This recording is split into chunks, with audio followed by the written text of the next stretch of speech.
अध्याय 1 संसाधन एवं विकास। प्रत्येक वस्तु जो हमारी आवश्यकताओं को पूरा करती है संसाधन कहलाती है। संसाधन के दो प्रकार होते हैं, प्राकृतिक तथा मानवीय संसाधन। समाप्ति के आधार पर संसाधन नवीकरणीय एवं अनवीकरणीय होते हैं।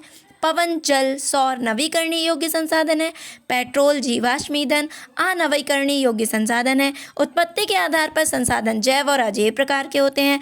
प्राकृतिक, वनस्पति, वन एवं वन्य जीव जैविक संसाधन है। धातु, भूमि, जल और वायु अजैविक संसाधन है। संसाधनों के अंधाधुंध शोषण से वैश्विक पारिस्थितिक संकट पैदा होता है।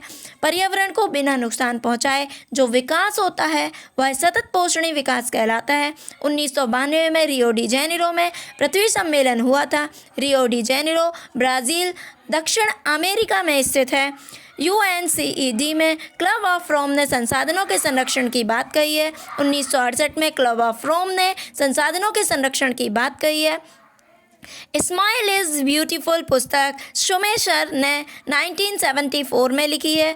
ब्रुंडसलैंड आयोग रिपोर्ट में संसाधनों के संरक्षण की बात कही गई है। हमारा साझा भविष्य पुस्तक संसाधन संरक्षण से संबंधित है। भारत के कुल क्षेत्रफल का 43% भूमैदानी क्षेत्र है। भारत के कुल क्षेत्रफल का 30% हिस्सा पर्वतीय है। भारत के कुल क्षेत्रफल का 27% हिस्सा पठारी है। पठारी क्षेत्र खनिजों एवं जीवाश्म ईंधनों से समृद्ध होते हैं।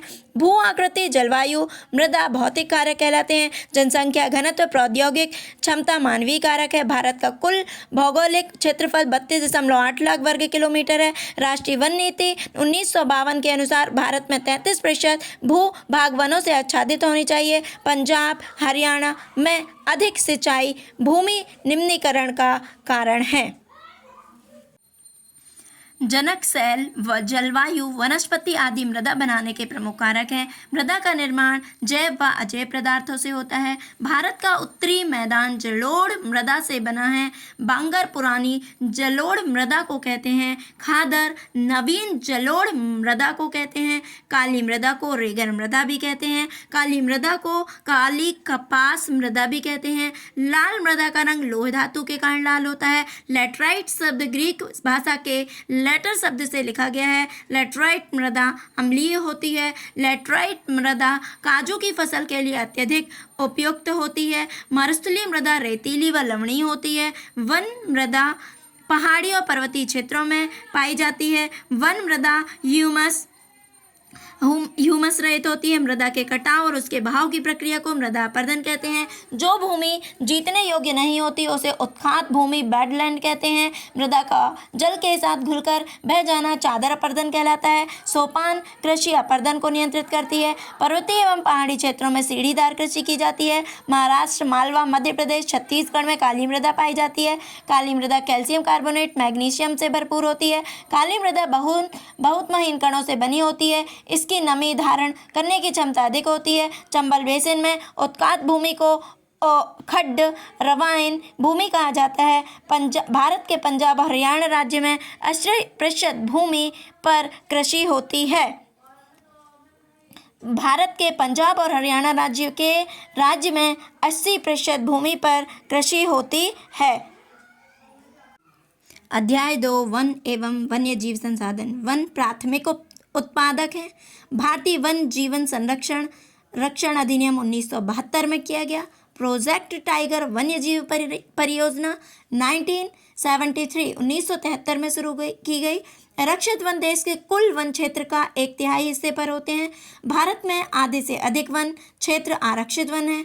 भारत आरक्षित वनों को सर्वाधिक मूल्यवान माना जाता है। सारिस्का बाघ रिजर्व राजस्थान में स्थित है। छोटा नागपुर क्षेत्र में मुंडा और संथाल जनजातियां निवास करती हैं।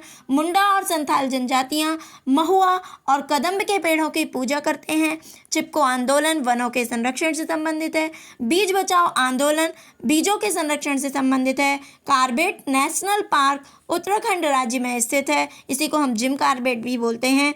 भारत में स्थायी वनों का क्षेत्र मध्य प्रदेश में सर्वाधिक है। ओडिशा राज्य में संयुक्त वन प्रबंधन का जल संसाधन पृथ्वी का 3 चौथाई धरातल जल से ढका हुआ है।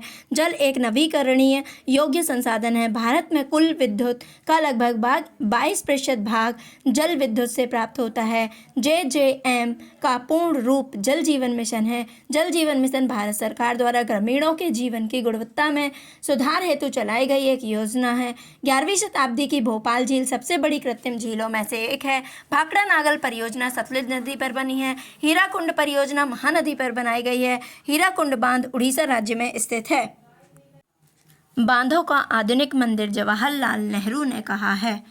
बांधों का आधुनिक भारत का मंदिर जवाहरलाल नेहरू ने कहा है। सरदार सरोवर बांध गुजरात में नर्मदा नदी पर बनाया गया है। सरदार सरोवर बांध से महाराष्ट्र, मध्य प्रदेश, गुजरात तथा राजस्थान राज्यों को लाभ पहुंचता है। बांध बहते जल को रोकने, दिशा देने या बहाव कम करने के लिए खड़ी की गई बाधा है।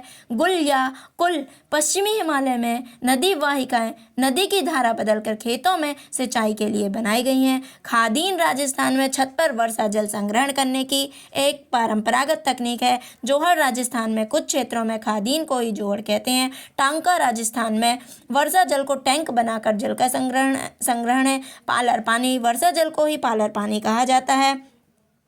चेरापूंजी और मासिमराम विश्व के सबसे अधिक वर्षा वाले क्षेत्र हैं। चंद्रगुप्त मौर्य ने बांधों पर द्वारा सिंचाई, झीलों व अन्य सिंचाई तंत्रों का निर्माण करवाया। उत्कृष्ट जल संग्रहण तंत्र इलाहाबाद में बनाया गया है। इल्तुतमिश ने दिल्ली के सिरी फोर्ट क्षेत्र में जल की सप्लाई के लिए हौज खास बनवाया है। हौज खास तक एक विशिष्ट तालाब को कहते हैं। अध्याय 4 कृषि। कृषि एक प्राथमिक क्रियाकलाप है। कृषि विभिन्न उद्योगों के लिए कच्चा माल उपलब्ध कराता है। कर्तन दहन प्रणाली को विभिन्न नामों से जाना जाता है। कर्तन दहन कृषि को पूर्वोत्तर राज्यों झूम कहा जाता है। चाय, कॉफ़ी, रबर, गन्ना महत्वपूर्ण रोपण फसलें हैं। रबी फसलों को शीत ऋतु में बोया जाता है। रबी की फसलों को ग्रीष्म ऋतु में काटा जाता है। गेहूँ, जौ, मटर, चना, सरसों मुख्य रबी फसलें हैं। खरीफ फसलों को जून जुलाई में बोया जाता है। खरीफ फसलों को सितंबर अक्टूबर में काट लिया जाता है। चावल, मक्का, बाजरा, ज्वार, सोयाबीन।